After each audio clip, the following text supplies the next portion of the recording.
सो किया हुआ है तो एक क्विक रिवीजन लेते हैं। डी ब्रॉगली साइंटिस्ट ने एक बहुत कमाल की बात ऑब्जर्व की कि जब वेव का डुअल नेचर हो सकता है, सॉरी लाइट का, रेडिएशन का डुअल नेचर हो सकता है, that is wave nature as well as particle nature, तो क्यों नहीं मैटर का भी डुअल नेचर हो सकता, matter nature as well as, matter nature is particle nature, matter nature as well as wave nature. यानी पहली बार ये बात सामने आई कि किसी मैटर के साथ भी वेव हो सकती है, मैटर की वेव भी होती है, ये मेरे लिए इंफॉर्मेशन आई। तो उसके लिए अब अगर मैं समझूं कि उन्होंने कहा जैसे फोटोन का डुअल नेचर था, बिल्कुल वैसे ही हर मैटर का भी, जैसे कि चौक का टुकड़ा है, मूविंग बॉल है या मूविंग इलेक्ट्रॉन है, उसका भी डुअल नेचर होगा। और आज के बाद से मैटर के दो नेचर होंगे, one is material nature, other is wave nature. और उन्होंने कहा वो जो वेव एसोसिएटेड है with matter that is called as matter wave, उसको मैटर वेव बोला गया।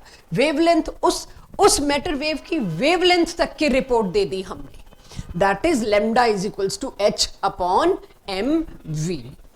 इतना तक उन्होंने कैलकुलेशन दे दिया, जिसपे छोटे छोटे क्वेश्चन और बड़े बड़े क्वेश्चन दोनों आज किए जाएंगे। सो लेमडा को h अपॉन पी लिख सकती हूं, यानी वेवलेंथ और मोमेंटम एक दूसरे का उल्टा। जितना भारी पार्टिकल होगा वेवलेंथ उतनी छोटी, इसीलिए डे टू डे लाइफ में हम जो पार्टिकल देखते हैं उनका मास बहुत ज्यादा होता है। ज्यादा मास होता है तो उनकी वेवलेंथ क्या होगी, बहुत छोटी, जो कि मैं even with aided eye, even with some instrument or some special lenses मैं नहीं देख पाती, because they are too small to be observed, even with aided eye also. So ऐसा कुछ बताया गया। तो यानी कि जितना भी डे टू डे लाइफ में आप मैटर देखते हो वो हैवी होता है, और वो सारा का सारा हैवी मैटर की वेवलेंथ इतनी स्मॉल है, तो I can say de Broglie wavelength is not applicable in day to day life.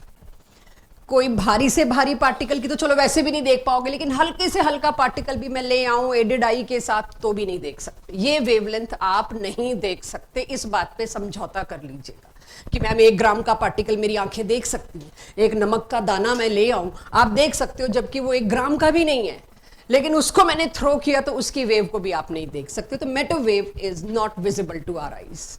तो पहले तो इस बात पे समझौता कर लेते हैं कि हम नहीं देख सकते, ठीक है, क्लियर। तो अब इसके बाद एक चीज और आती है कि ठीक है चलो आपने एक फॉर्मूला मेरे को लाके दे दिया वेवलेंथ, और ये कौन सी वेव्स हैं बच्चों, मैटर वेव्स। तो ये मैटर वेव की लेंथ किसके बराबर है, h upon mv, momentum. Now कहीं से मैं एक ये उठा के लाई, kinetic energy is half mv², class 9 से मैं ये उठा के लाई, हम सबको पता है ऐसा कुछ है। अब आप देखिए v² क्या होगा, 2ke/m, यहां से वेलोसिटी ले आऊं square root of 2ke/m, everyone ले आऊं वेलोसिटी। अब इस वेलोसिटी को लास्ट क्लास में आपको याद होगा, इस वेलोसिटी को मैंने यहां पुट किया था, तो इस वेलोसिटी को जब मैंने यहां पुट किया फॉर्मूला कुछ ऐसा बना मेरे पास। इसको थोड़ा मैथमेटिकली सिंप्लीफाई किया था, m और m को, स्क्वायर रूट वाला और बाहर वाला एक m कट जाएगा, ये आ जाएगा। तो ये फॉर्मूला आज की डीपीपी शुरू होने से पहले सबके पास होना चाहिए। Everyone should have this formula, this derivation in copy. Do it. And तो lambda is equals to h upon square root of 2me, where e is kinetic energy. तो हम इसको e लिख के ही काम चलाएंगे। क्यों? क्योंकि कल को एनर्जी इलेक्ट्रॉन वोल्ट में आई ना, तो इस e की जगह ev भी लिखा मिलेगा आपको। ये तो e है तो आप जूल्स में एनर्जी रिपोर्ट कर रहे हो, इस E की जगह अगर इलेक्ट्रॉन वोल्ट किसी अच्छे क्वेश्चन में यूनिवर्सिटी में दिखा मिले तो समझ जाना एनर्जी की यूनिट क्या है, इलेक्ट्रॉन वोल्ट, जो आपको पता है। ठीक है, चलिए आगे चलते हैं। क्या फर्क है इलेक्ट्रोमैग्नेटिक रेडिएशंस, मैंने जानबूझ के वेव्स लिखा है, इनिशियली तो हम वेव्स ही बोलते थे ना, इसीलिए क्या फर्क है उन रेडिएशंस में और इस वेव नेचर में, उसको नोट करते करते समझते हैं। पहला फर्क, इलेक्ट्रिक फील्ड और मैग्नेटिक फील्ड उसमें परपेंडिकुलर टू ईच अदर होती थी और perpendicular to direction of propagation, right. यहां कोई फील्ड्स नहीं है, कोई एनर्जी नहीं। जब एनर्जी नहीं है तो इलेक्ट्रिक फील्ड मैग्नेटिक फील्ड नहीं होगी। नोट करो, देखो नोट करते करते कुछ कुछ समझ आएगा। सो पॉइंट 1 और 2 क्लियर कर दिया। Point 3, they carry energy, they do not carry energy at all. चौथा point, these leave the source, whereas matter waves are always जुड़ी हुई विद द सोर्स, कभी नहीं छोड़ते सोर्स को. Then fifth point, it travel with speed of light. लेकिन यहां पर कोई स्पीड का कमिटमेंट नहीं है. ये वेव्स जो हैं लाइट से तो कम ही स्पीड रखती हैं, वेलोसिटी रखती हैं. Everyone clear? आज मेरा फोन बहुत बजेगा, हालांकि मैं नहीं उठाऊंगी, 12th का रिजल्ट अभी अभी आ गया है. Anyways, travel with lower speed. Everyone आ गई दोनों में डिफरेंस? अब शुरू करते हैं आगे की चीज. जी जी जी, कौन बोला मैम? तुम्हारा ये जो स्केल से खींचना है, ये मेरी क्लास का बहुत टाइम वेस्ट करेगा, विच आई विल नॉट अप्रिशिएट. तो आप लोग यहाँ पे स्केल और वो शेडिंग और वो सब नहीं कर सकते. वो घर जाके अपनी सुंदर सी फेयर कॉपी बनाइए, उसमें अपने 4-4 कलर के पेन भी इस्तेमाल करिए. बट उस चीज के लिए मेरे लिए टाइम निकाल पाना मेरे आउटपुट को वेस्ट करेगा. कोई बात नहीं, अभी बीच में मौका मिलेगा ना, तब देख लेंगे. राइट, चलिए जी, उठाइए डीपीपी, डी ब्रॉगली वाला पार्ट, वो शुरू करते हैं. अब उसमें सबसे पहले मेरे को पार्ट 2 ऑफ डीपीपी में क्वेश्चंस अभी करा रही हूं, मैं आपकी सीट पे नहीं आ रही, उससे बहुत केओस होगा. तो जो क्वेश्चन मैं दे रही हूं, पहली कोशिश है आप खुद कर लीजिए, खुद नहीं होता तो मेरे साथ कर लीजिए. अब क्वेश्चन नंबर 1 और 2, मैं क्वेश्चन नंबर 2 करवा रही हूं आपको. क्वेश्चन नंबर 2 क्या कहता है? वेवलेंथ निकालिए एक बॉल के साथ, अगर वो बॉल 10 मीटर पर सेकेंड की वेलोसिटी से मूव कर रही है और उस बॉल का मास 0.1 kg है. मैंने एसआई यूनिट में दिया है. आपने देखा हाइजेनबर्ग में भी आपसे एक ही गलती की उम्मीद हम कर रहे थे, मास को कहीं आप ग्राम्स में पुट कर जाओ, जबकि पुट किस में करना है? SI unit kg. यहां पर भी वही बात ध्यान रखनी, क्योंकि एच प्लैंक्स तो यहां पर भी आया है. तो आपके लिए लेमडा क्या है? h/mv.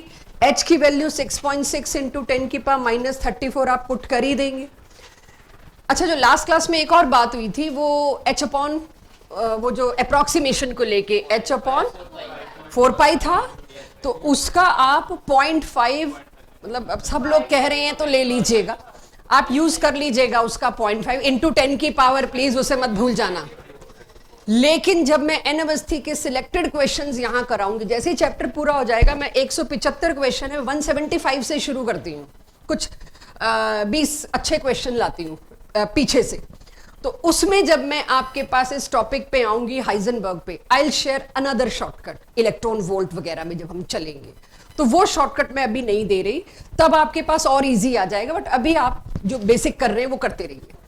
अब यहां पर h/mv पुट करना है. मेरे को h पता है, मास कितना दे रखा था? 0.1 kg, मैंने एज इट इज पुट कर दिया. वेलोसिटी कितनी दे रखी थी? 10 मीटर पर सेकेंड, मैंने पुट कर दिया. इसका आंसर कैलकुलेशन पे आज मैं यहां पर स्ट्रेस नहीं दूंगी. आज मैं मल्टीप्लाई डिवाइड पे क्लास नहीं स्पेंड करूंगी, है भी नहीं इस लायक. अपने आप इसका आंसर रिपोर्ट करेंगे. मैंने कहा मैं टाइम नहीं दूंगी, तो मैंने आपसे मांगा ही नहीं है. और अगर मोक्ष आज तुम्हारी, अगर अनलेस मैं बोलूं आवाज ज्यादा आई, इट डिस्ट्रैक्ट्स मी. आज नहीं, आज अच्छा टॉपिक है, बहुत अच्छी डीपीपी है, मेरे को आप सबका फोकस चाहिए. सो अब क्वेश्चन नंबर 3 पे आते हैं. सिंपली क्वेश्चन 3 पढ़िए और बताइए क्या है. वैल्यू पुट करने लायक है, मल्टीप्लाई डिवाइड आज से घर पे, आज से यहां नहीं. तो क्वेश्चन क्या है? मास ऑफ इलेक्ट्रॉन इज इतना दे दिया, इफ काइनेटिक एनर्जी इज इतनी, देन फाइंड आउट लेमडा. आपके पास 2 तरीके हैं. या तो आप ऐसे करो जैसे मैंने कर रखा है, कि पहले काइनेटिक एनर्जी से पुट करा के v², काइनेटिक एनर्जी क्या होती है? ½ mv². पहले तो v² निकाला, v² निकल गया 6/9 इंटू 10 की पावर 8. 6/9 को अगर मैं कैलकुलेट करूं तो 0.65 इंटू 10 की पावर 8 आता है. अब मैंने स्क्वायर रूट का आपको शॉर्टकट बता रखा है कि आप कैसे करो. तो 0.65 को मैं अगर 65 करूंगी तो 10 की पावर ऑटोमेटिकली क्या हो जाएगी? 6. अच्छा, 10 की पावर 6 का 6 जीरो के क्या बाहर आ जाएंगे? 3 जीरो. 64 मेरे ख्याल 8 का होता है, तो मैंने ना 8 ही लिख दिया इसको, 8.01 भी क्या ही लिखती. तो मेरा आंसर आ गया वेलोसिटी का ये. अब यहां से वेलोसिटी उठा के मैंने पुट करी यहां. मैंने लॉन्ग रूट लिया कि एक बार फॉर्मूला बता दूं कैसे. लेकिन आपके लिए क्वेश्चन 3 में आप चाहो तो आप डायरेक्टली यहां से कुछ कर सकते हो. काइनेटिक एनर्जी दे रखी थी. अब मुझे यहां देख के लग रहा है पता नहीं मैं वो मास के साथ मल्टीप्लाई करके कहीं स्क्वायर रूट लेना मेरे लिए लंबा टेढ़ा रास्ता ना बन जाए, इतना बड़ा स्क्वायर रूट में संभाल पाऊंगी, मुझे ये टेंशन थी। तो मैंने अपने तरीके, हाँ जी, हाँ स्क्वायरिंग बहुत मतलब यही है, अब तो मैथ्स है। आपको मैं पहले छोटा सा फॉर्मूला दे के आई हूं, ये भी कर सकते हो, स्क्वायरिंग बोथ साइड कर दो, मेरे से नहीं हैंडल होता square root, and if I am confident नहीं मैं हैंडल कर लूंगी इस रूट को तो मैं इस रूट से करूंगी। अब इसमें आप अपना रूट खुद तय करिए, मेरे को जैसे जमा मैंने लिख दिया। Now it is your responsibility from which route you are going to do it. Question number 4 पे आइए, पढ़िए क्वेश्चन 4 क्या है, बहुत इंटरेस्टिंग क्वेश्चन है। क्वेश्चन 4 में कहा है calculate the mass of a photon, right, mass of photon. तो अब क्या करूंगी, साथ में उसकी वेवलेंथ दे दी 3.6 एंगस्ट्रॉम। तो मुझे पता है फोटोन क्या है, मेरा मैटर है, तो उसकी मैटर वेव निकालनी h/mv। h के लिए तो कोई मेरे को दिक्कत ही नहीं, 36 लिख दी मैंने। पावर क्या होनी चाहिए, पावर। तो अब आगे आगे मैं ऐसी गलतियां कर सकती हूं, पकड़ लेना भाई। तो आपको पता है यहां पर h लेमडा की वैल्यू मैंने एंगस्ट्रॉम से किस में कन्वर्ट कर दी, अपना SI में। h की वैल्यू होगी, मास पूछा था, वेलोसिटी दे नहीं रखी थी। तो ये क्वेश्चन सिर्फ इंटरेस्टिंग इसलिए है कि फोटोन यानी लाइट, और लाइट की वेलोसिटी क्या होगी 3 × 10⁸ मीटर पर second. Don't solve it please, multiply. चलिए क्वेश्चन नंबर 6 मोक्ष, क्वेश्चन नंबर 6 पढ़ो पहले फिर करो। ये बड़ा इजी होने वाला क्वेश्चन है, लास्ट क्लास में ऐसे हमने बहुत किए, very much doable question. Question number 6 क्या कहता है, दो particle A and B are in motion, if the wavelength associated with particle A is given 5 × 10⁻⁸ metres, कोई यूनिट का भी चक्कर नहीं। Calculate the wavelength associated with particle B if its momentum is half of A। तो जो दे रखा है पहले वो पकड़ लेते हैं, राइट। एक A पार्टिकल की वेवलेंथ दे रखी है, B की पूछी है, साथ में ये कह दिया है momentum of B is half of A। तो मोमेंटम मेरे को पता ही है, P ऑफ B की जगह मैं half of P of A put कर दूंगी। तो सबसे पहली चीज, पहले तो lambda of A lambda of B दोनों को डिवाइड करूंगी। डिवाइड करने में वी ऑल नो एच और एच कट जाएगा, तो ये चीज ऊपर आ जाएगी, PB by P A. PB by P A की जगह मैंने क्या किया है, I know PB is half of A, तो हाफ ऑफ ए पुट कर दिया, नीचे ऑलरेडी ए था, ये तो कट कटा जाना है। बचना क्या है, lambda A given, lambda A पूछा गया, लेमडा बी पूछा गया, is equals to half. Lambda B क्या होगा, 2 से मल्टीप्लाई करके आप रिपोर्ट कर सकते हैं। सुनिए मेरे से, if an electron in helium plus has angular momentum 5h/2π। तो जरा question number 7, angular momentum mvr is 5h/2π, यही था। ये दे रखा है किसके केस में, हीलियम प्लस, यानी वही आपका बोहर का फॉर्मूला चल रहा है, find its energy and wavelength associated with it. कौन से ऑर्बिट का है ये, फॉर्मूला चेक करो क्या लिखवाया था, mvr is equals to nh/2π। अगर आपको nh में 5h दे रखा है, मतलब ऑर्बिट कौन सा है बच्चों। अब आपको ऑर्बिट 5 पता चल गया, जरूरत पड़ी तो आप इसका रेडियस निकाल सकते हैं बोहर के फॉर्मूले से, जरूरत पड़ी तो आप इसकी वेलोसिटी निकाल सकते हैं, अगेन बोहर के फॉर्मूले से, वो 2.18 × 10⁻⁴ वाला फॉर्मूला वेलोसिटी का z और n, जिसमें एक भी स्क्वायर भी नहीं होता था। आप वेलोसिटी भी निकाल सकते हैं, आप रेडियस भी निकाल सकते हैं, अगर कोई पूछे मुझसे तो। अब बताइए क्वेश्चन में पूछा क्या है, एनर्जी पूछी, तो 5वें ऑर्बिट की एनर्जी तो हम निकाल, कौन सी एनर्जी पूछी है, find its energy and wavelength associated with it. तो अंदाजा है काइनेटिक एनर्जी पूछी होगी, तो काइनेटिक एनर्जी के लिए वेलोसिटी आ जाएगी, तो कैसे निकालेंगे बच्चे, हाफ mv²। इलेक्ट्रॉन का मास तो पता ही है, निकालेंगे। चलिए अगली चीज क्या पूछी है, wavelength associated with it. Wavelength क्या होगी, h/m × v। अगेन वेलोसिटी से ही चलना है काम, तो you can do this question. ये से अच्छा इंटरेस्टिंग क्वेश्चन जरूर था। मुझे लगा मैंने शायद 6 पोस्टुलेट अभी इंट्रोड्यूस नहीं किया, suddenly I remembered last class में बता दिया था भाई, mvr is equals to nh/2π।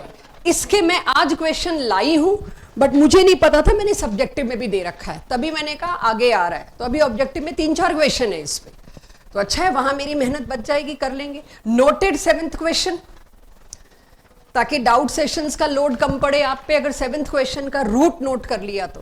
3rd देखो माजरा क्या है, क्या पूछा है, ये आप बच्चे जिसे कहते हैं ना बाएं हाथ का खेल है, कर सकते हो। उन्होंने जब ये चैप्टर स्टार्ट हुआ था यही बातें सेट की थी। प्रोटॉन का मास कितना 1.67 इंटू 10 की पावर -27, इलेक्ट्रॉन का मास कितना 9.13 इंटू 10 की पावर -31 kgs। काट कूट के कितना आया था अप्रोक्सीमेटली, याद भी कराया था, 1840 टाइम्स। तो क्या मैं कह सकती हूं mass of proton is 1840 times mass of electron. Mass का रिलेशन आ गया, ठीक है, चार्ज आपको बता दिया, सॉरी तो मास बताया, चार्ज बताने की इसमें जरूरत ही नहीं है। चार्ज आए हो आपको पता है सेम होता है कितना 1.6 इंटू 10 की पावर -19 कूलम्स। चलिए अब मेरे पास सवाल था दोनों की वेवलेंथ को लेके, कुछ डी ब्रॉगली वेवलेंथ कह रखा है, अगर दोनों की डी ब्रॉगली वेवलेंथ सेम है तो वेलोसिटी बताओ, बस मुद्दा सारा ये है।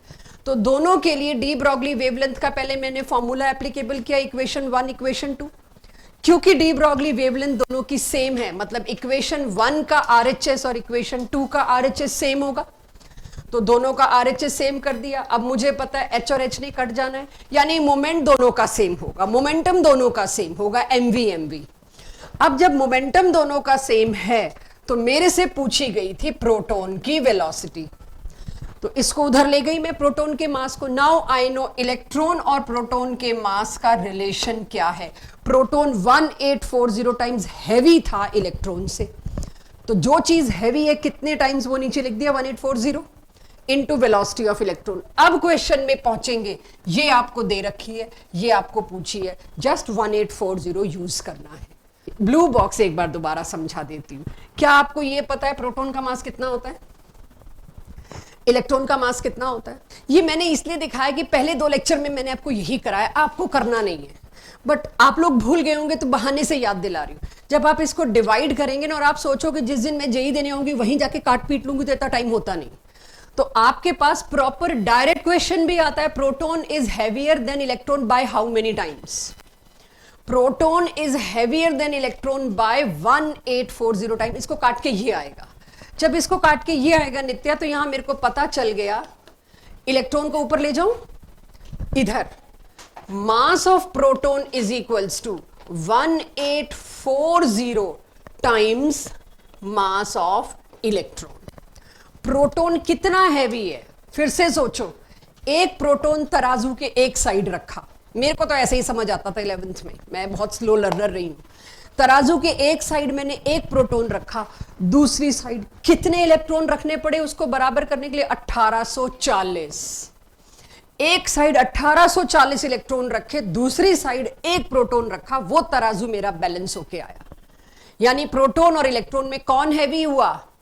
प्रोटॉन। इतने सारे इलेक्ट्रॉन के बराबर था, तो इससे मेरे को यह पता चल गया मास of proton ratio mass of electron is 1840। ये पूरे 2 साल आपसे एक्सपेक्टेड है, आपको याद होगा।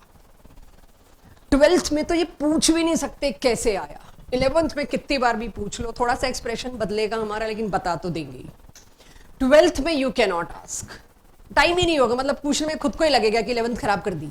ठीक है, सो अब जब मेरे को दोनों के मास का रेशो पता चल गया, एट द एंड मेरे पास आया तो यही टर्म, राइट। और इस टर्म में मेरे को क्या निकालना था? क्वेश्चन कह रहा था प्रोटॉन की वेलोसिटी निकालो, अगर मैंने इलेक्ट्रॉन की वेलोसिटी क्वेश्चन में दे रखी है, both are moving with same de Broglie wavelength, दोनों की मैटर वेव की लेंथ एक ही है, तो मास of electron ratio mass of proton कितना होगा? ऊपर मैंने क्या निकाला? मास of proton is two electron, तो इलेक्ट्रॉन इज टू प्रोटॉन, तो इसका उल्टा हो जाएगा, इलेक्ट्रॉन इज टू प्रोटॉन 1/1840। आपका क्वेश्चन समझाने के लिए मेरा क्वेश्चन बहुत ऊपर से शुरू हुआ, ये मेरा काम था, क्लास का काम था आपका। अब जब आप खुद करेंगे, एनएसटी करेंगे, डीपीपी करेंगे, ये क्वेश्चन मिलने वाले। आपका क्वेश्चन कहां से स्टार्ट होना चाहिए? कोई मुझसे पूछे कि मैम कैसे करें, आप तो इतना लंबा करा रहे हो, मैं तो टॉपिक क्लियर कर रही हूं। आपका question should start from this, भाई दोनों की डी ब्रॉगली सेम है तो यहीं से शुरू होना चाहिए ना। इलेक्ट्रॉन की de Broglie's H upon mv, proton की de Broglie's H upon mv। Proton वाले में pp लिख दो, इलेक्ट्रॉन वाले में ई लिख दो, बस। ये 2-3 स्टेप का आपका क्वेश्चन है और इस क्वेश्चन को करने के मेरे को 4 नंबर मिलते हैं, तो वर्थ है ये क्वेश्चन। क्लियर? इतना आगे चल सकती हूं? Noted everybody? तो ये अप्रोच धीरे धीरे आपको आदत में लानी है, पहले दिन नहीं पड़ती आदत।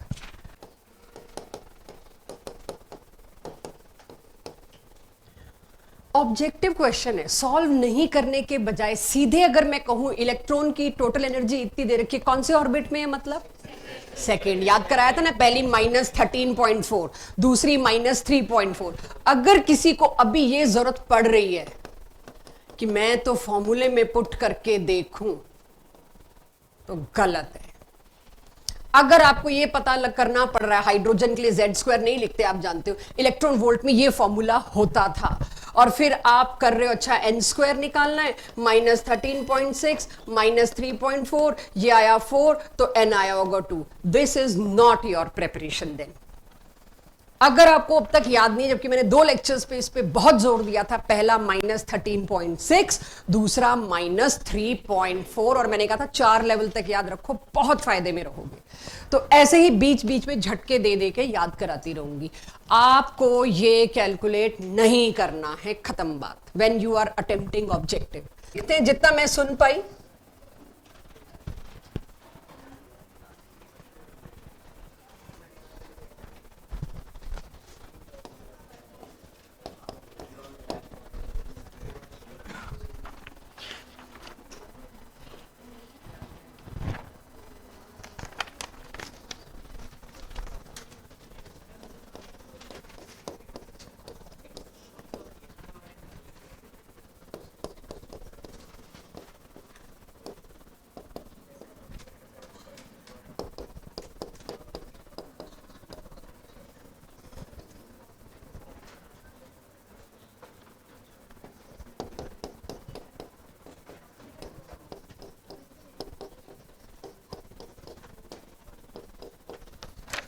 बस ये आ गया, अब मैं इसको कैलकुलेट नहीं कर रही, यही आ गया।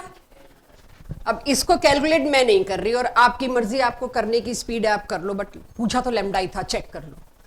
यानी एनर्जी दे के आपको ये कहा गया आप ऑर्बिट पहचानो, ऑर्बिट पहचानने के बाद आपको सेकंड ऑर्बिट की वेलोसिटी निकालनी पड़ गई, वेलोसिटी निकालनी पड़ी, उसके बाद ही आप लेमडा निकाल पाए। Kindly assemble all 3।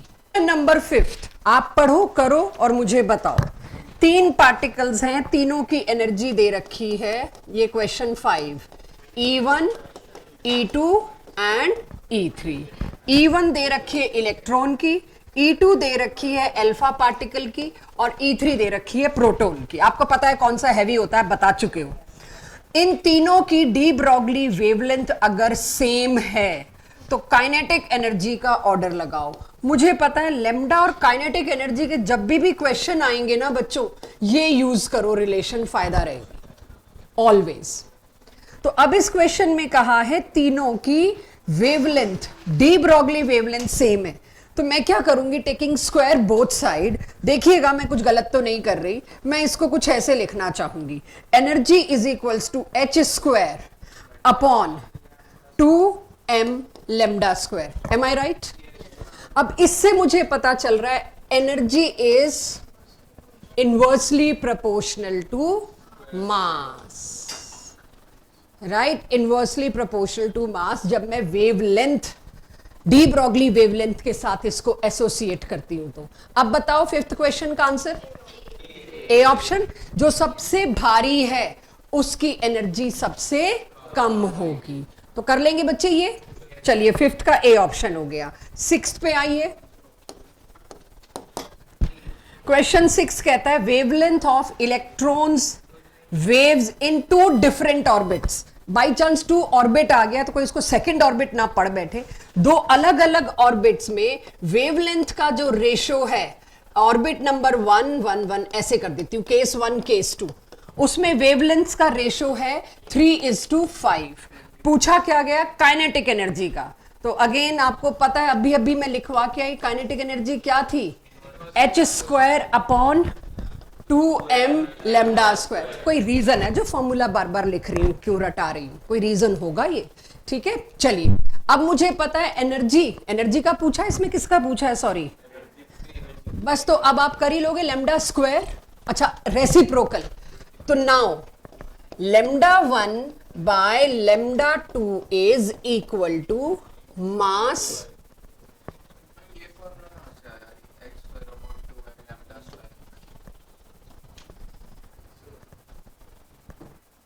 Squaring both side, root हट गया, एनर्जी को वहां ले गई, लैम्डा स्क्वायर को यहां ले आई, ठीक है, हो जाएगा।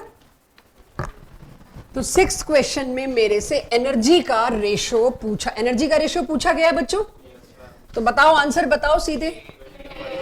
A25:2, 2 मिनट लो, जिनको नहीं आया वो करो।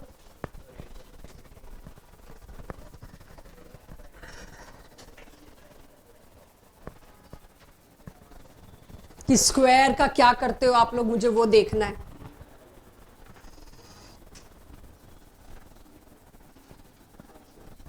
कैसे करूं बच्चों के लिए, स्क्वायर रूट लेके दो, हाँ स्क्वायर रूट के साथ भी हो ही जाएगा ना। मेरे को ये फॉर्मूला लिखना नहीं चाहिए था, आपको शायद परेशानी हो जाएगी इससे, बेटर है ओरिजिनल फॉर्मूला लिखते हैं, ठीक है। क्या था original formula, lambda is equals to h upon 2 E कर दो के की जगह, काइनेटिक एनर्जी की जगह, और साथ में एम, इससे कर लो डायरेक्ट, इससे भी हो जाएगा आपका। फर्स्ट केस का लेमडा, सेकंड केस का लेमडा, उसका रेशो कितना आएगा वो आपको देखना है, स्क्वायर हो जाएगा ना रेशो में।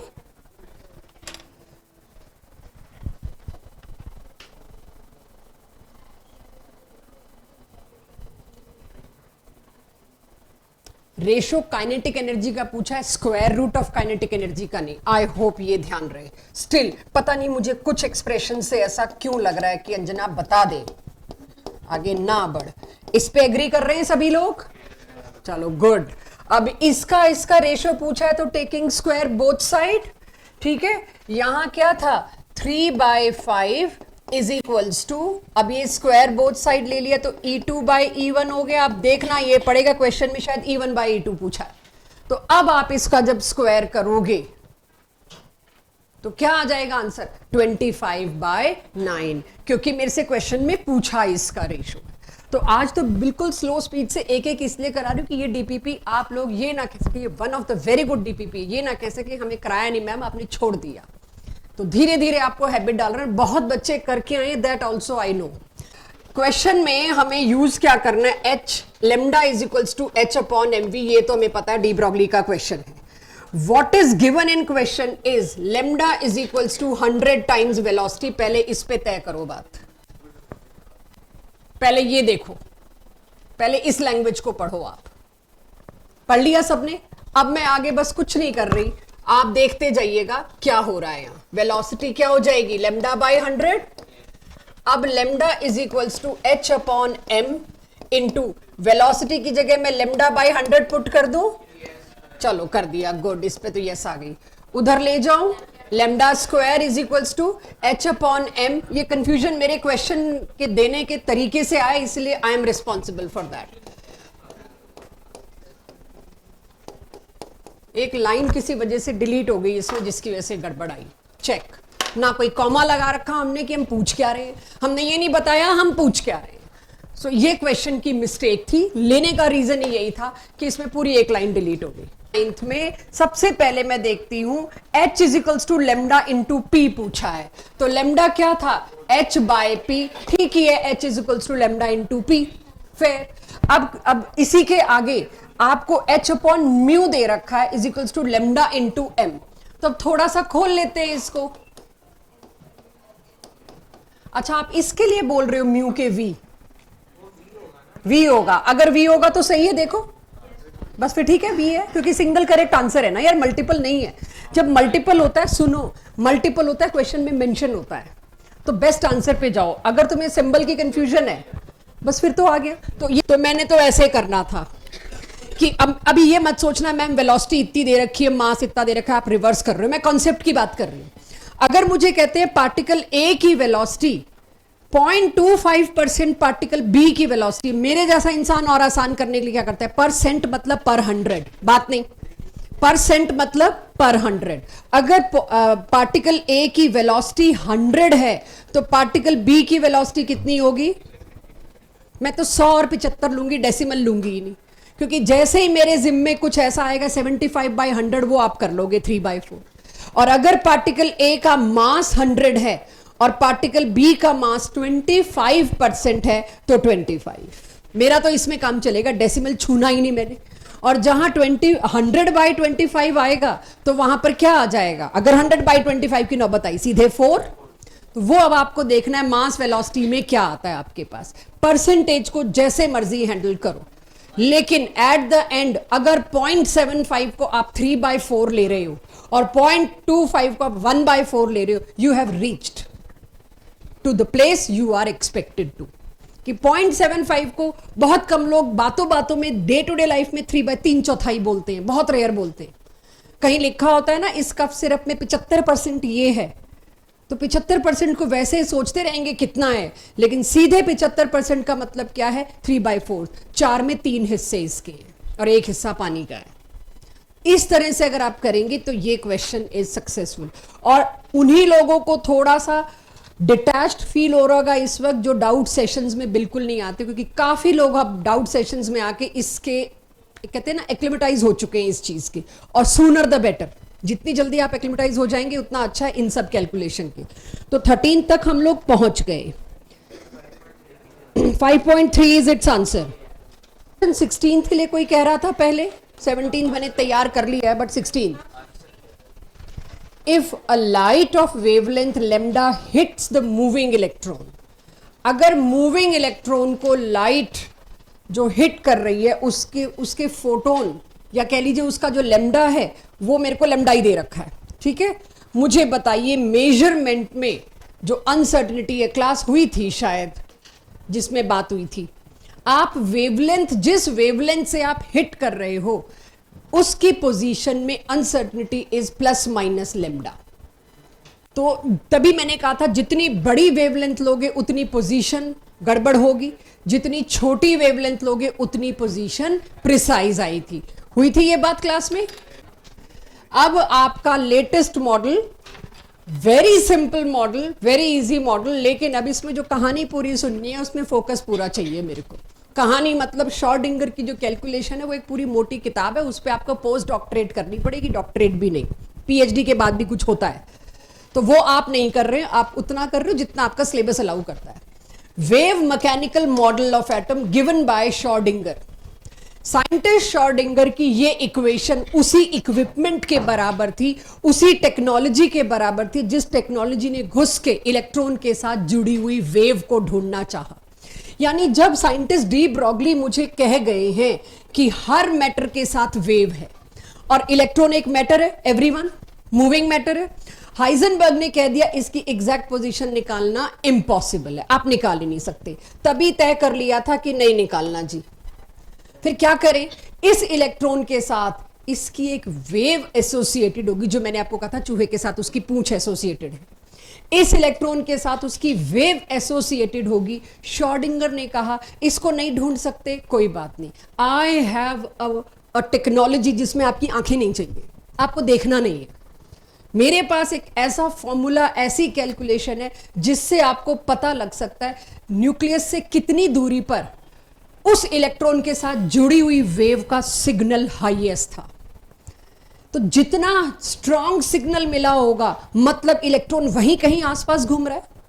तो दिस इक्वेशन, ये जो शॉर्डिंगर ने इक्वेशन दी, उनकी ये इक्वेशन समझ लीजिए वही एक इक्विपमेंट है जो मैं हर पॉइंट पे लगा लगा के इस कमरे में देख रही हूं। जिस पॉइंट पे जैसे लैंडमाइंस ढूंढी जाती है, जिस पॉइंट पर सिग्नल सबसे तेज आया मतलब इलेक्ट्रॉन वहीं आसपास होगा, है नहीं होगा। तो शॉर्डिंगर की इक्वेशन वही एक इक्विपमेंट है जो पूरे इस कमरे में लेके घूम रही हूं। The moment I receive highest signal, electron इस वक्त तो यही है आसपास। कहीं पर सिग्नल वीक आएगा, कहीं पर सिग्नल बहुत स्ट्रांग होगा। कुछ ऐसा पता चला हमको, एक टेक्नोलॉजी आई और वो मेरे पास इक्वेशन कैलकुलेशन क्या है ये, इसे नोट करिए। आपको इसको सॉल्व नहीं करना, इतना मैथमेटिकल स्किल आपको नहीं चाहिए।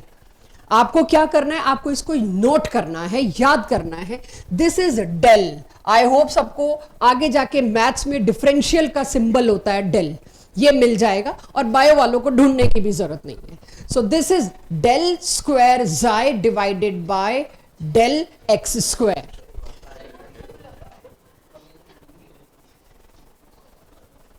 अगर आपको हैंडराइटिंग में फन दिख रहा है तो आई पिटी यू, राइट। अब जब मैं आपको खड़े होके बता रही हूं दिस इज डेल, क्योंकि इतना क्लियर नहीं है तो मैंने आपको पहले ही कह दिया मुझे फोकस चाहिए। अगर फोकस नहीं है तो इसी पे क्लास और लटका लेते हैं, मेरे को क्या प्रॉब्लम है। This is del del del, ठीक है। यहां पर भी डेल स्क्वायर, सब आ रहा है। ये क्या चीज है, एक बार इत्मीनान से नोट हो जाए आपके पास। आ रही हूं, जाई बोलते हैं इसको। अभी पहले डेल की फाइट चल रही है, उसको करके। This is psi, del square psi divided by del x square, del square psi divided by del y square, del square psi divided by del z square. 3 axes है ये। अभी इत्मीनान से समझना, बहुत जल्दी बहुत क्विक रिस्पॉन्ड करने की जरूरत नहीं है। जब तक मैं अलाउ नहीं करती अभी कोई मुंह नहीं खोलेगा अपना, राइट। मेरे को इसका पूरा बेस बना के भेजना है। Plus 8 pi square m upon h square. I hope m हम सबको पता है मास ऑफ इलेक्ट्रॉन, h हम सबको पता है प्लैंक्स, और it is E minus V. ये एनर्जी है, ये वोल्टेज है, इनटू जाई इज इक्वल्स टू 0। बस आपको ये equation as it is 4 option में सही ढूंढनी आनी चाहिए बस। श्रोडिंगर की वो इक्वेशन कौन सी थी जिसने आपको इतना रिवोल्यूशनरी मॉडल पकड़ा के दे दिया, दैट इज लेटेस्ट मॉडल, जिसको क्वांटम मैकेनिकल मॉडल भी कहते हैं। वेव मैकेनिकल, क्वांटम मैकेनिकल, इसका better name will be quantum mechanical. तो इन शॉर्ट इस पूरी इक्वेशन को कट करके ये लिख के दे दिया। इस पूरे को, इस H फैक्टर, H के ऊपर ये जो कैप बनी हुई है, it is called as H factor. आप एनसीईआरटी में पढ़ेंगे तो इसको हैमिल्टन फैक्टर भी बोलते हैं। तो ये H फैक्टर जाई इज इक्वल्स टू E जाई। क्या फर्क पड़ा, क्या मिला मेरे को इतना कुछ अजीब अजीब से सिंबल, अजीब अजीब से नाम देख के। तो थोड़ी देर सुनिए इस इक्वेशन की आपके सिलेबस में क्या वैल्यू है, बजाय ये सोचने की। तो अभी थोड़ी देर में आपको पता चलेगा जाई क्या है, ई क्या है, तो धीरे धीरे समझ आना शुरू होगा। ये इक्वेशन मेरे को एक्चुअली देती है ई और जाई की वैल्यू, एनर्जी और जाई की value for electron in an atom. को किसी भी एटम में इलेक्ट्रॉन के ई और जाई की वैल्यू देती है। क्या करना है मेरे को, ई और जाई का पता नहीं है क्या, ये जाई जो मेरे को वैल्यू चाहिए। E is energy of electron.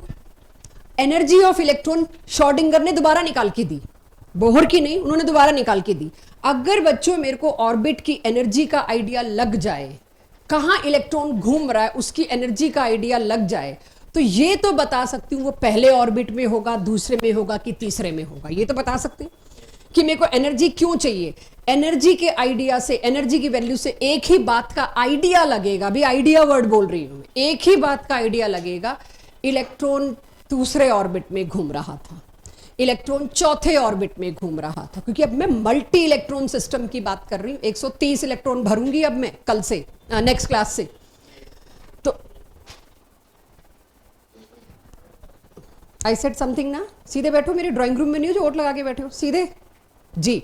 सो अब मेरे पास यहां पर मुझे अगर किसी भी कोई कहेगा ना सोडियम का 11वें इलेक्ट्रॉन की एनर्जी दो, अब ये देगा। तो अगर सोडियम के 11वें इलेक्ट्रॉन की श्रोडिंगर ने एनर्जी की वैल्यू दी तो मुझे ये पता चल जाएगा वो तीसरे ऑर्बिट में है। आपने कई बार पूछा ये कैसे डिसाइड हुआ तीसरे में 18 होंगे, क्योंकि उसके बाद के इलेक्ट्रॉन की एनर्जी की वैल्यू तीसरे ऑर्बिट से मैच ही नहीं करी, वो मैच करी चौथे ऑर्बिट से। मतलब 18 के बाद 19वां इलेक्ट्रॉन पक्का चौथे ऑर्बिट में होगा। ये लेटेस्ट मॉडल ने सब कुछ लाके दिया, आपको नहीं करना, लेकिन लाके दिया। But what about Xi? What is Xi? Xi is what is wave function? ये जब भी हम ऊपर n लिखते हैं ये शॉर्ट हैंड है फंक्शन, TION का शॉर्ट हैंड है फंक्शन। अगर कोई मेरे को कहे केमिस्ट्री में सॉल्यूशन लिखो, 12th का पहला चैप्टर ही सॉल्यूशन है, 1000 बार सॉल्यूशन लिखना होगा तो मैं उस स्पेलिंग को शॉर्ट करके ये कर दूंगी सॉल्यूशन, ऊपर एन का मतलब TION। तो ये क्या है? Wave function. भाई क्या मतलब है वेव फंक्शन का? ये एक वेव है everyone, this is a wave. Wave function xi is amplitude of electron की वेव। इलेक्ट्रॉन के साथ जुड़ी हुई जो मैटर वेव है उसके एम्पलीट्यूड को क्या बोलते हैं?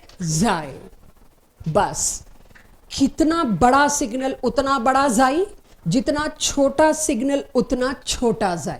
तो अगर मैं आपको कहूं xi किसका बड़ा है तो सिग्नल किसका बड़ा है? जहां मेरे को ये वाली वेव मिली होगी ना, मैं कहूंगी इलेक्ट्रॉन के चांस यहां मिलने के ज्यादा हैं, तुम्हारे वाला गलत है पोजीशन, क्योंकि वहां तुम्हारे सिग्नल के xi छोटा आया है और मेरे वाले सिग्नल का xi बड़ा आया है। तुमने सिग्नल यहां नापा, मैंने सिग्नल यहां नापा, यहां xi बड़ा आ रहा है, यहां xi छोटा आ रहा है। तो तुम छोटा xi मतलब इलेक्ट्रॉन से बहुत दूर हो। जैसे जैसे तुम इलेक्ट्रॉन के पास आते जाओगे सिग्नल स्ट्रांग होगा, xi उतना ही बड़ा होता जाएगा। तो xi is nothing but amplitude of electron wave. I hope electron wave से सब समझ रहे हैं, मैं मैटर वेव की बात कर रही हूं। इतना क्लियर सबको? थोड़ा थोड़ा। अब आगे बढ़ते हैं। श्रोडिंगर की कैलकुलेशंस आपको नहीं करनी। श्रोडिंगर से एक शब्द चुरा के लेके जा रहे हैं, xi। बस पूरे इससे मैं xi लेके जा रही हूं। अब 3D स्पेस में जैसे आपने देखा होगा, अगर पायलट को अपनी लोकेशन बतानी होती है तो वो तीनों एक्सिस में अपनी डिग्रीज बताता है, 3D। सिमिलरली श्रोडिंगर ने तीनों एक्सिस में x, y, z तीनों एक्सिस में वेव सिग्नल दिया। इस पॉइंट पे x एक्सिस, y एक्सिस और z एक्सिस तीनों एक्सिस में सिग्नल दिया। उससे मुझे पता चला मैटर वेव यहां मिली, इलेक्ट्रॉन की वेव यहां मिली, तो इलेक्ट्रॉन यहां होगा। तो ये इसकी कैलकुलेशन थी। लेकिन मेरे को तो वो चाहिए भाई, मेरे को मिला क्या, मेरे हाथ में क्या है वो बताओ। बोहर गलत था तो क्या सही था? मेरे को नहीं पता। श्रोडिंगर ये जो बात बोली सब सर के ऊपर से गई। रियल लाइफ में फिजिकल सिग्निफिकेंस कुछ नहीं आया। तो अब बढ़ते हैं फिजिकल सिग्निफिकेंस की तरफ। स्कूल पेपर्स का one of the favourite question ये है, what is the significance of xi and xi square? Schrodinger से मिली दो टर्म्स की एक्चुअल वैल्यू क्या है? यहीं से मेरा लेटेस्ट मॉडल शुरू होगा। xi का मतलब क्या था? एम्पलीट्यूड ऑफ इलेक्ट्रॉन वेव, और कुछ नहीं। वो जो इलेक्ट्रॉन की वेव थी, इलेक्ट्रॉन के साथ जुड़ा हुआ जो वेव थी, उसके एम्पलीट्यूड को बोला गया xi। अब आपके लिए बता दूं, जो एक 17वां क्वेश्चन मैंने छोड़ा है वो यहीं से निकलना है थोड़ा थोड़ा। तो आपको बता दूं, एक इलेक्ट्रॉन बच्चों, ये न्यूक्लियस इसके चारों तरफ घूम रहा है। जस्ट इमेजिन, ये है इलेक्ट्रॉन, इसके चारों तरफ घूमे जा रहा है, घूमे जा रहा है। तो इसकी पूंछ का क्या होगा? इसके साथ जुड़ी हुई इलेक्ट्रॉन वेव का क्या होगा? ये आगे भाग रहा है तो इसकी वेव भी, वो भी साथ साथ चल रही है। इलेक्ट्रॉन तो मैं देख नहीं पा रही, तो अब मैं रेड डॉट तो बना ही नहीं सकती, मुझे नहीं पता इलेक्ट्रॉन कहाँ है। अब तो वो गई, इम्पॉसिबल हो गया वो तो रेड डॉट तो मेरे लिए अब कुछ है ही नहीं। मतलब अब मैं क्या ढूंढ रही हूं?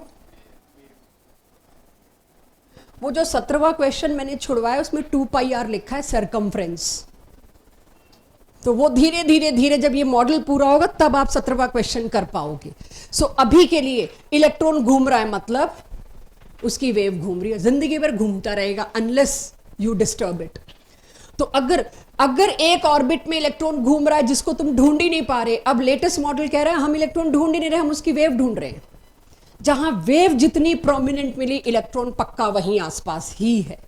तो इलेक्ट्रॉन अगर एक ऑर्बिट, अभी तो ऑर्बिट ही चल रहा है, अभी तो बोहर से निकलेंगे हम बाहर, तो मींस उसकी इस वेव को तलाशने का काम किसका था? Latest model by Schrodinger. उन्होंने यहां पर इस xi को नापा। अब आप कहो नहीं, इलेक्ट्रॉन तो यहां खिसक के यहां घूम रहा होगा शायद, तो यहां घूम रहा होता इलेक्ट्रॉन तो उसकी ट्रेजेक्ट्री ये होती, उसकी वेव का यहां सिग्नल बहुत धीमा मिला, बहुत छोटा xi मिला। तो मैंने कहा नहीं, यहां नहीं, इलेक्ट्रॉन यहां घूम रहा है। तो xi ने डिसाइड किया इलेक्ट्रॉन किधर है, उस सिग्नल के एम्पलीट्यूड ने डिसाइड किया इलेक्ट्रॉन कहां है। बट कैलकुलेशन के पॉइंट ऑफ व्यू से कुछ चीजें इजी करने के लिए xi की जगह क्या रिपोर्ट करना शुरू किया? xi square. xi square is not amplitude, xi square is not amplitude, xi square is electron के पाए जाने की प्रोबेबिलिटी डेंसिटी Chi²। अब मैं सिग्नल शब्द से भी बाहर निकल पड़ी। अब मैंने जाई का क्या कर दिया बच्चों, Chi² इज प्रोबेबिलिटी डेंसिटी। लेकिन मुझे क्या पता करना था, मुझे तो इलेक्ट्रॉन की प्रोबेबिलिटी पता करनी थी। पहली बार आपके लिए प्रोबेबिलिटी शब्द आया, वो अभी बताऊंगी क्या होता है। Chi² को अगर वॉल्यूम से मल्टीप्लाई कर दोगे तो आ जाएगी प्रोबेबिलिटी। यानी प्रोबेबिलिटी शब्द हर उस चीज के लिए इस्तेमाल किया जा सकता है। बड़ा ही टैक्टिकल वर्ड है जो कि हर ऐसी सिचुएशन के लिए बड़ा चालाकी से यूज कर सकते हैं जो अदरवाइज एक्सप्लेन करने लायक नहीं है, एक्सप्लेन कर ही नहीं सकते, जिसके पीछे आपके पास कोई वजह नहीं हो। जैसे कि इस बात की प्रोबेबिलिटी है कि आज चंडीगढ़ में स्नोफॉल होगा, तो जूते पड़ेंगे मेरे को। लेकिन मैंने क्या बोला, इस बात की प्रोबेबिलिटी 0.1% है कि आज चंडीगढ़ में स्नोफॉल होगा। Nobody will mind. प्रोबेबिलिटी वो टर्म के आगे मैंने लगा दिया जिसकी कोई एक्सप्लेनेशन नहीं दिख रही कि दिमाग खराब है, आज स्नोफॉल होगा। लेकिन 0.1% प्रोबेबिलिटी, नोबडी विल माइंड। वही मैं बोलूं 99% या 95% प्रोबेबिलिटी है आज स्नोफॉल होगा, फिर वो जूते पड़ने लायक काम है। कि आप प्रोबेबिलिटी शब्द अब किसी भी चीज के पीछे लगा सकते हो। अगर मेरे पास कोई तरीका ही नहीं है इलेक्ट्रॉन की एग्जैक्ट लोकेशन ढूंढने का और मैं उसकी वेव के थ्रू बताने की कोशिश कर रही हूं, तो अब मेरी मजबूरी है, श्रोडिंगर कहेगा एग्जैक्ट तो तुम नहीं बता सकते क्योंकि तुम वेव बता रहे हो, वो वेव इलेक्ट्रॉन के साथ जुड़ी है। तो तुम क्या कहोगे, क्योंकि Chi² की वैल्यू यहां सबसे ज्यादा मिली तो चांसेस पूरे हैं कि यहीं पर इलेक्ट्रॉन मिलेगा। तो हमने पूछा कितने चांसेस सर, तो 100% तो कोई भी नहीं बोल सकता। तो उन्होंने कहा maximum chances. What is your maximum? Schrödinger's maximum is 95%, accuracy is 95%, nothing is 100% accurate. क्या नेचर में कोई एक ऐसी चीज बता सकते हो, चाहे वो बहुत महंगी बहुत रेयर मिलती हो, जो एकदम परफेक्ट है? मैंने कहा मिलती है कोई चीज जो एकदम परफेक्ट है। स्पीड ऑफ लाइट मिलती है, मैंने कहा चाहे वो बहुत महंगी भी हो। कोई ऐसी चीज जो कहो जी ये एकदम परफेक्ट है? क्रिस्टल यूजुअली कहा जाता है।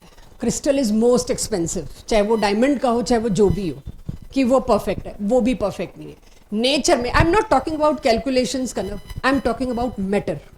नेचर में कोई भी चीज 100% परफेक्ट नहीं हो सकती। तो जो आपको ये प्रोवर्ब्स और वो सब पढ़ाए जाते हैं ना थोड़े बहुत, don't worry nobody is perfect so how can you, या to err is human, not human, everything in nature has defects. ये अपना चैप्टर है इसी साल का, थर्मोडायनेमिक्स, जिसको एंड इसी लाइन पे करेंगे। Nothing is perfect, nothing can be perfect. हर जगह डिसऑर्डर है, हर जगह गलती है, हर जगह कमी है नेचर में। तो ये जो आपके सामने चीजें आई हैं कहीं ना कहीं साइंस से ही आई हैं, तो हम पढ़ेंगे उस चीज को। तो फिर श्रोडिंगर कैसे परफेक्ट दे सकता है जब कुछ है ही नहीं परफेक्ट मेरे पास? तो श्रोडिंगर ने कहा मैं 95% की एक्यूरेसी, 99% की एक्यूरेसी दे सकता हूं। मेरी प्रोबेबिलिटी को 95% तक सीरियसली लिया जाए। ये आपकी किताबों में लिखा मिलेगा। क्या मतलब है अभी भी समझ नहीं आ रहा मेरे को, करूं क्या? तो अब मैं पूरी श्रोडिंगर की कैलकुलेशन को आपको आपकी रियल लाइफ के हिसाब से समझाती हूँ। पहली 2 स्लाइड्स मेरे को बतानी जरूरी थी क्योंकि उस पर कोई क्वेश्चन आ गया तो आप मेरी कहानी ना छा पाए उसमें, राइट? वो क्वेश्चन आ गया तो आपको पता हो कि हमारी मैम ने में कुछ ऐसा ऐसा ऐसा बता रखा है, Chi और Chi² क्या है। But when I was of your age और जब मुझे ये चीज समझनी थी, मुझे सिर्फ इससे ही समझ है और आज तक मेरा काम चल रहा है। आप अंदाजा लगाओ, श्रोडिंगर ने, ये रहा न्यूक्लियस, इसके चारों तरफ जितना स्पेस था, हर पॉइंट पे Chi कैलकुलेट किया, तीनों एक्सिस, हर पॉइंट पे, एवरी पॉइंट। ये न्यूक्लियस है मेरी मुट्ठी, हाइड्रोजन। आपकी गट फीलिंग क्या कहती है? अगर मेरे साथ, मेरी एनर्जी के साथ आप रेजोनेट कर रहे हैं, आपकी गट फीलिंग क्या कहती है? इलेक्ट्रॉन यहां मिलने के चांस, प्रोबेबिलिटी ज्यादा थी या यहां मिलने की? यहां या यहां? क्यों? न्यूक्लियस के पास। बिल्कुल सही। इलेक्ट्रॉन किधर रहेगा? अट्रैक्शन क्या कहता है? As close as positive charge.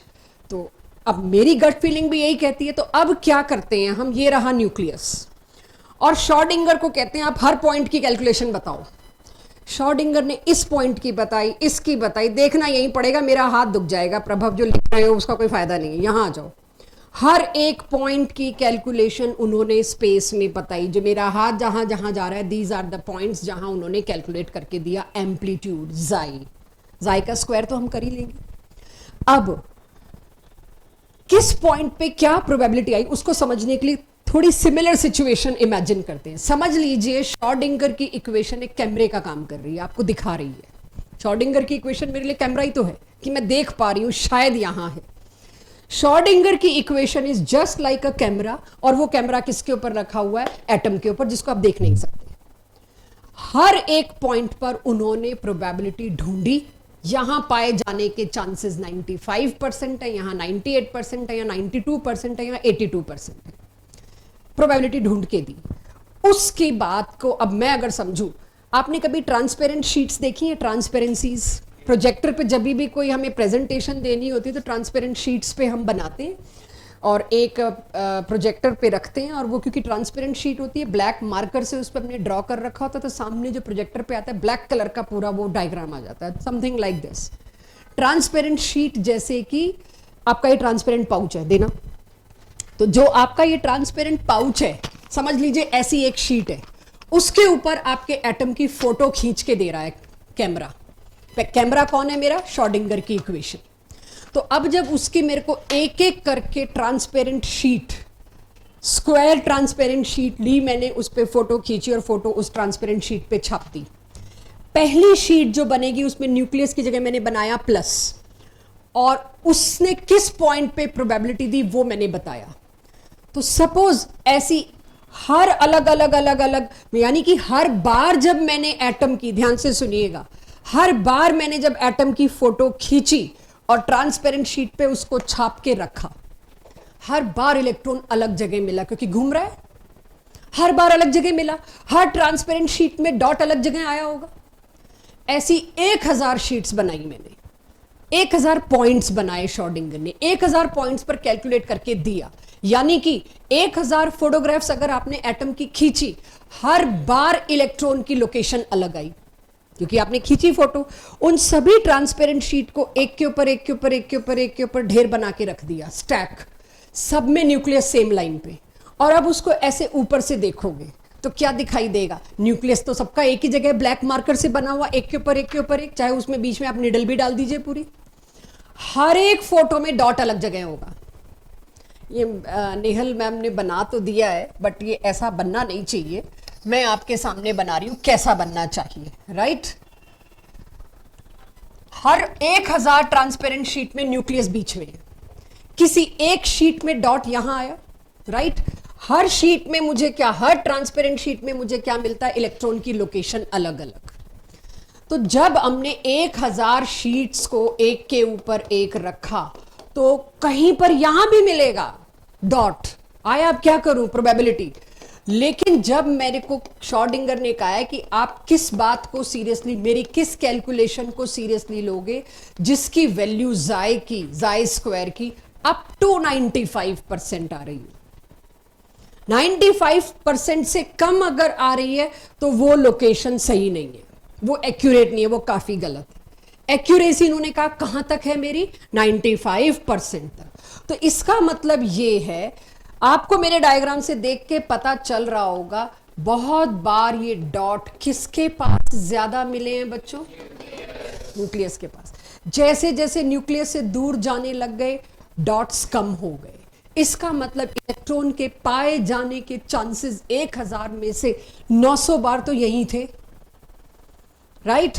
तो 95% तक की प्रोबेबिलिटी को इमेजिनरी बाउंड्री दे दो कि भाई यही सीरियस केस है, बाकी तो एक बारी को तो यहां भी मिल गया, ठीक है। आपका ये, इसका जाई बहुत ही कम आया, 1000 में एक, 1000 में एक बार आया, इस बराबर आया जाई।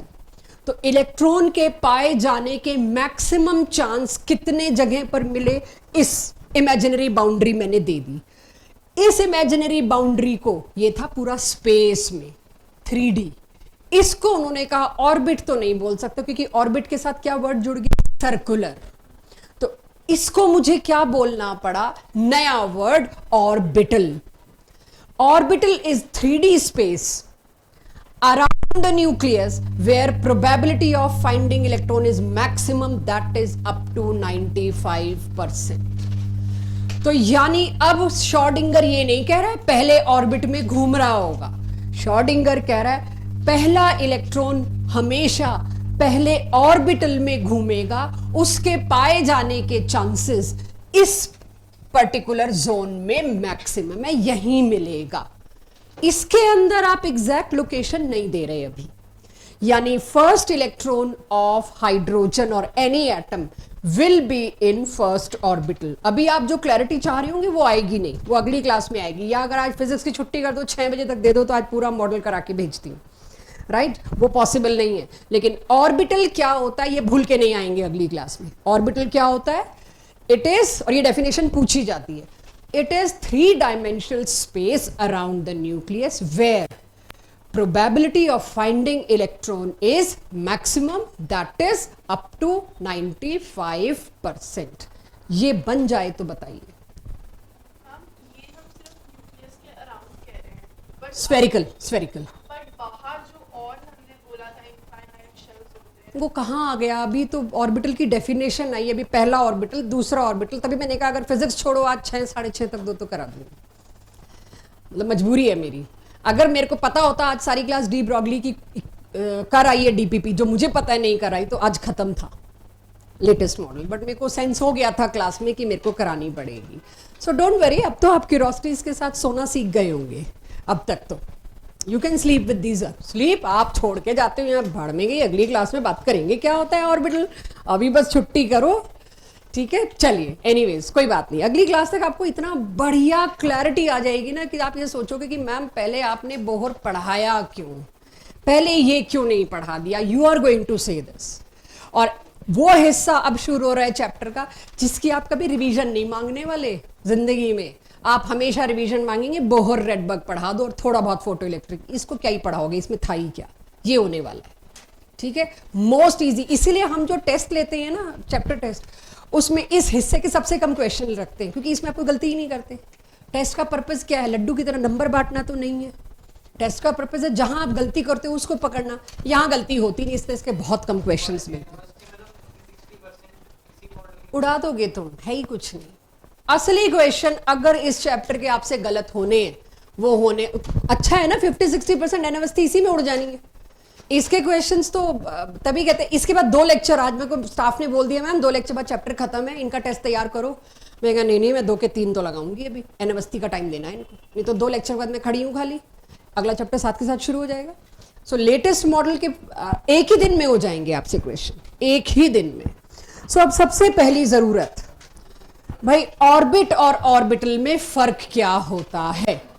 तो ऑर्बिट, बातें क्यों, वाई, मैं खड़ी हूं ना आपके साथ, आपसे 3 गुना उम्र में इंसान खड़ा है यहां पे, तो आप बातें क्यों कर रहे हैं जब मैंने अलाउ नहीं किया। तो orbit is circular path around the nucleus in which electron revolve.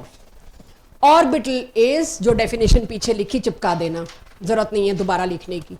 It is the space around the nucleus where probability of finding electron is maximum, that is up to 95%। वो दोबारा लिखने की जरूरत नहीं है, पिछली स्लाइड पिछली शीट की डेफिनेशन, आप बस डेफिनेशन डन, जो अब ये भी लिख के हटे हो। इसके बाद सेकंड पॉइंट देखिए, ऑर्बिट में सर्कुलर यानी प्लेनर मूवमेंट की बात हुई थी। प्लेनर एक ही प्लेन ऑफ पेपर में आ गया था, जो सबसे बड़ा लोचा था, पता नहीं पढ़ कैसे रहे थे हम बोहर, किसी ने सोचा भी नहीं। लेकिन इसमें 3-डायमेंशनल मोशन इलेक्ट्रॉन का पहली बार सोचा गया, ठीक है। थर्ड पॉइंट, अगर मैं ऑर्बिट की बात करूं तो वो हाइजेनबर्ग प्रिंसिपल के आगे संभल नहीं पाया। It do not follow Heisenberg principle. ये एक दूसरे को अनफॉलो करते थे, आजकल आप लोग फॉलो अनफॉलो तो समझते ही होंगे, ठीक है। तो does not follow wave character and Heisenberg principle. इनके हिसाब से तो हाइजेनबर्ग क्या कह रहा था पता नहीं, वो इम्पॉसिबल वाली बात। इस मॉडल ने इलेक्ट्रॉन के पीछे कोई वेव भी जुड़ी होती है इस बारे में कुछ समझ ही नहीं थी, राइट? इसके सामने क्या है? It is latest model is in well way accordance with both, well way in line with both Heisenberg as well as wave nature given by de Broglie. दोनों के दोनों प्रिंसिपल्स के साथ मैचिंग रखता हुआ मेरे पास ये मॉडल आया। यार ये फालतू के सवाल मत पूछा करो, I don't enjoy these question. मैं बता लूंगी तो याद रख लोगे? नहीं, तो अब इस पे ऊपर उठ जाओ। ये सवाल तुम जो ढंग के हैं पहले उस पे आओ। इन क्यूरोसिटीज के लिए कोई आंसर ही नहीं है मेरे पास, ठीक है? बता के भी फायदा नहीं है। I don't want to waste energy. देखो एनर्जी कंजर्व करो भाई। Number of electrons in one orbital is maximum 2। लेकिन ये मॉडल क्या कहता था बोहर का? मैक्सिमम नंबर ऑफ इलेक्ट्रॉन किसी भी ऑर्बिट में होते हैं 2n²। पहले ऑर्बिट में कितने आएंगे? 2। 2n² का मतलब क्या है बच्चों? n माने नंबर ऑफ ऑर्बिट। तो जो लोग लिखने में लगे एक बार देख लें बच्चों। बोहर के हिसाब से पहले ऑर्बिट में इलेक्ट्रॉन कितने होंगे? 2n² माने 2। n की जगह क्या पुट करूंगी? 1। 2n² is nothing but 2। लेकिन सेकेंड ऑर्बिट में कितने होंगे? सेकेंड ऑर्बिट के लिए 2n² अगर मेरे को निकालना है तो 2 × 2 का square that is 8। Third orbit में कितने होंगे? 18। फोर्थ में बड़ा मुश्किल कैलकुलेशन दे दी मैंने। फोर्थ में कितने? 32। फिफ्थ में कितने? सोच लो, 50। ठीक है, तो हर ऑर्बिट के अंदर पाए जाने वाले इलेक्ट्रॉन अकॉर्डिंग टू बोहर थे 2n²। लेकिन इसके हिसाब से हर ऑर्बिटल में पाए जाने वाले इलेक्ट्रॉन क्या थे? 2। क्या कैसे पता नहीं, यही है बस। अब आगे तो बोहर और लेटेस्ट मॉडल का comparison is nothing but orbit और ऑर्बिटल का कंपैरिजन। मैंने बहुत कोशिश की है पिछली क्लास तक मेरे मुंह से ऑर्बिटल ना निकले, एक दो बार निकला भी है। हमें बड़ा सोच सोच के पढ़ाना पड़ता है बस ऑर्बिट कब खत्म होगा। अब ऑर्बिट अब से लेके पूरी 12th के एंड तक ऑर्बिट शब्द आया तो पकड़े जाओगे। ऑर्बिट क्या बात, 100 साल पहले पहुंच गए। अब क्या होगा? Orbital, right? तो ऑर्बिट ऑर्बिटल का डिफरेंस नोटेड, अंडरस्टूड? तो ये भी स्कूल में 2 नंबर का आता है इसलिए लिखवाया, वरना ये कोई बढ़िया क्वेश्चन नहीं है। बट ऑर्बिट ऑर्बिटल का फर्क आपको पता होना चाहिए। तो इतना तो आपको पता लग ही गया होगा, आज कोई टेस्ट नहीं है, ठीक है ना? तभी मैं पढ़ाई जा रही हूँ, कहानी सुनाई जा रही हूँ।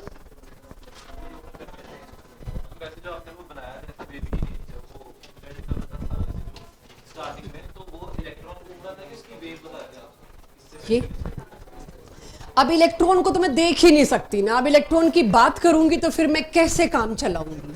अब तो मुझे पता चल गया इलेक्ट्रॉन का डॉट जिसने बनाया है वो हाइजेनबर्ग तो पढ़ के ही नहीं आया। I can not draw. अब तो मेरे लिए इलेक्ट्रॉन ये है वेव। सारा मेरा मॉडल वेव पे है। तो पहला चैप्टर जो हम पढ़ रहे हैं स्ट्रक्चर ऑफ एटम, फिर हम स्ट्रक्चर ऑफ एटम, फिर हम पढ़ेंगे मोल कॉन्सेप्ट, फिर हम पढ़ेंगे पीरियोडिसिटी। चौथा चैप्टर आएगा केमिकल बॉन्डिंग, तब फिर वेव आएंगी कि 2 एटम H और H कंबाइन करते हैं H2 मॉलिक्यूल। उनके इलेक्ट्रॉन नहीं बनाएंगे, उनकी वेव्स बनाएंगे। और वेव्स जब रेजोनेट करती हैं तो उससे कंस्ट्रक्टिव इंटरफेरेंस, दोनों के एम्पलीट्यूड ऐड होके डबल हो जाएंगे। तो बॉन्ड भी आपने वेव्स का बनाना है, वो जो 10वीं कक्षा में बना के भेज दिया गया है ना केमिस्ट्री में, ये लो जाओ नॉन मेड ले लो या मेड ले लो, ये 2 इलेक्ट्रॉन्स तुम जो डॉट बनाते हो और लाइन खींच देते हो। अब कुछ और होगा। अब इस हाइड्रोजन का इलेक्ट्रॉन ऐसे बनाओगे, दूसरे हाइड्रोजन का इलेक्ट्रॉन ऐसे बनाओगे, रिजल्टेंट का ऐसे बनाओगे। इलेक्ट्रॉन है कहां, कैसे बताओगे? ठीक है, फिर भी हम बनाएंगे, ऐसी बात नहीं है। लेकिन चौथे चैप्टर तक जाके आपको इसको पकड़ना पड़ेगा। बातें नहीं, बातें नहीं, मेरे पास 10 मिनट हैं अभी, बातें नहीं बिल्कुल। अब आप एक चीज ये सोचिए, जो लेटेस्ट मॉडल का सारा पढ़ा दिया, जो अभी तक आपके पल्ले खास पड़ा नहीं है, सिर्फ आपको ऑर्बिटल शब्द का शायद थोड़ा मतलब समझ में आया बस। तो लेटेस्ट मॉडल जो हम पढ़ेंगे, उस लेटेस्ट मॉडल को पढ़ने के लिए जो मेरी नेक्स्ट क्लास या नेक्स्ट डीपीपी होगी वो क्वांटम नंबर पे होगी। आप मुझे सिर्फ इतना बताइए, अगर चंडीगढ़ शहर में आपका घर है, ये कुछ नोट मत करना, आपका घर है, आपको कोई मैंने पोस्ट करना है, कोई कुरियर भेजना है, आपकी एग्जैक्ट लोकेशन, आपके घर में आप किस कमरे के अंदर बैठे हैं वो तो नहीं बतानी होती, तो अब एग्जैक्ट लोकेशन के पीछे भागना बंद कर दो। अगर मैंने आपको चिट्ठी भेजनी है, मेरे को आपकी मोस्ट प्रोबेबल लोकेशन देनी है, 95% चांस है आप अपने घर में मिलोगे, है कि नहीं? मैं ऐसे टाइम पे पहुंचू तो, भेजू तो मिलोगे। सो आपका लोकेशन के लिए मेरे को 4 चीज चाहिए होती है। एक तो कंट्री, उसके बाद कंट्री के बाद क्या चाहिए मेरे को? आपकी सिटी या स्टेट जो भी कह लो, अभी हम चंडीगढ़ में हैं तो सिटी से काम चल जाता है। उसके बाद क्या चाहिए? सेक्टर। उसके बाद क्या चाहिए? House number. आपके 4 नंबर हैं। आप देखेंगे तो यूजुअली कोड से काम चलता है। कंट्री का कोड होता है, इसी तरह से सिटी का कोड होता है, पिन कोड। पिन कोड में भी कुछ उसी तरह की चीजें हैं। जब हम इजी नंबरिंग कर सकते हैं तो हम उतने कॉम्प्लिकेशन पे क्यों जाएं? तो श्रोडिंगर की हेल्प से 4 सेट ऑफ नंबर्स प्लांट किए गए जिनको कहा गया क्वांटम नंबर। हर इलेक्ट्रॉन के आप एग्जैक्ट क्वांटम नंबर दोगे कि 95% चांस है आपका ये इलेक्ट्रॉन, 98, 99 जो भी अप टू मैक्सिमम नहीं मिलेगा। तो कितना क्लियर हो गया मेरे लिए। मेरे को क्या शौक पड़ा है ये तुमको चिट्ठी डालनी है मेरे को कि तुम किस कमरे में किस कोने में बैठे हो, मैं एग्जैक्ट लोकेशन दूं, है जरूरत? तो क्यों मैं भागूं इलेक्ट्रॉन की एग्जैक्ट लोकेशन के पीछे? मेरे को घर मिल जाए ना, बस मेरे लिए उतना ही बहुत है कि उस घर में पहुंच जाए। आगे घर वाले अंदर अपने आप एडजस्ट कर लेंगे किसका है किसका नहीं है। तो हम अगली क्लास में 4 क्वांटम नंबर देंगे।